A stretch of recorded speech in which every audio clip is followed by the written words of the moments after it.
Et on parle du droit de retrait à la SNCF. Oui, c'est ça. Et vous voulez revenir sur cette grève et ce droit de retrait. Ouais. Alors, vous parlez du droit de retrait. Eh bien, c'est déjà prendre parti dans la guerre des mots qui oppose le gouvernement et la direction de la SNCF aux cheminots. Parce qu'évidemment, du côté de la SNCF, on préfère parler de grève sans préavis, ce qui veut dire illégale en bon français. Édouard Philippe, quant à lui, a dénoncé une grève sauvage à l'impact inacceptable. Il a demandé que la justice soit saisie, ce qui a été fait. Alors, les syndicats sont de leur côté très attachés à l'emploi du terme droit de retrait et pour cause.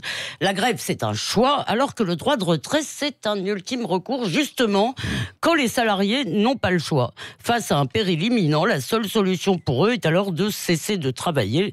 Le droit de retrait bénéficie donc par rapport à la grève d'une sorte de supériorité morale, un peu comme la défense par rapport à l'attaque.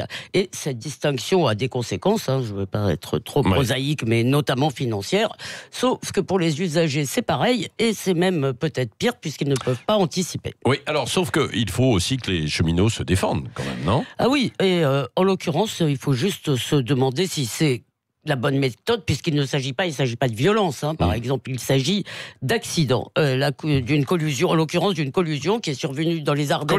Collision, pardon. Vous avez raison. Qui est survenue dans les Ardennes mercredi dernier, un convoi routier qui a fait 11 blessés. Il faut déjà saluer vraiment le courage, la présence d'esprit du chauffeur qui, quoique blessé lui-même, a non seulement aidé les voyageurs, mais il a aussi pris les premières mesures de sécurité pour éviter ce qu'on appelle le suraccident. Alors, pour le syndicat, ils ont foncé immédiatement, et pour les salariés, donc, qui se sont mis à pratiquer ce droit de retrait qui est immédiat, qui a entraîné une belle pagaille, eh bien, c'est le dispositif équipement seul à bord qui est en cause. Ils réclament donc un deuxième agent sur tous les trains.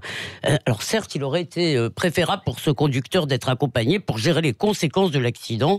Seulement, si on veut les éviter, ces accidents, il semble qu'en l'occurrence, l'urgence, c'est plutôt de revoir la sécurité des passages à niveau, puisque on entend encore tous les ans, tout le temps, des accidents terribles à ces passages à niveau. Alors, et depuis 10 ans, il faut dire que les conducteurs sont seuls sur les 3/4 des TER. Est-ce qu'il y aurait eu moins d'accidents s'ils avaient été deux ? Écoutez, je n'en sais rien, mais ça n'est pas sûr. Oui, absolument. Sur les 18 000 trains au total qui circulent chaque année en France, 6 000 sont uniquement avec une seule personne. Alors donc, pour vous, cette revendication n'est pas légitime alors ? Écoutez, en tous les cas, c'est pas forcément la priorité, et demander une mesure globale et indifférenciée sur tous les trains n'a peut-être pas le sens. Rappelons en plus que le prix des billets des TER, pas des grandes lignes, des TER, est subventionné à 70% par les collectivités, donc par le contribuable. D'ailleurs, écoutez, en off, vous l'avez tous entendu, vous l'avez tous lu, les cheminots reconnaissent que l'accident est un prétexte et qu'en réalité, leur mouvement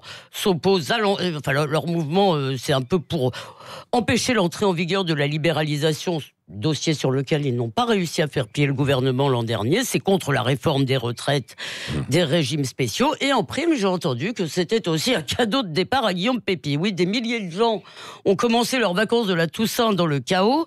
Eh bien, c'est notamment pour que les cheminots puissent faire un bras d'honneur au président sortant. Il n'y a pas de petit plaisir. Alors, pour faire taire toute critique, les syndicats brandissent le mot magique service public. Mais service public, ça suppose certaines obligations à l'égard de la collectivité, en contrepartie desquelles on a des droits spécifiques. Or, les syndicats ne parlent que de ces droits. Ils nous disent « c'est pour vous que nous luttons », mais leur protestation vise toujours à nous rappeler à ce qu'on leur doit, nous rappeler à nos devoirs envers eux, et nous dire ce qu'on leur doit et qu'on ne leur a pas donné. Par exemple, payer leur retraite. Alors, c'est vrai, ils ont des droits, simplement, les pompiers, les policiers, les personnels hospitaliers, les professeurs aussi ont des droits. Alors, c'est peut-être injuste, mais à la fin, si vous voulez, avec de tels mouvements, on a de plus en plus de mal à croire que c'est pour notre bien que les cheminots nous pourrissent la vie. Merci, c'était le regard sans concession, mais libre, comme chaque matin, d'Elisabeth Lévy, évidemment, à 8h15.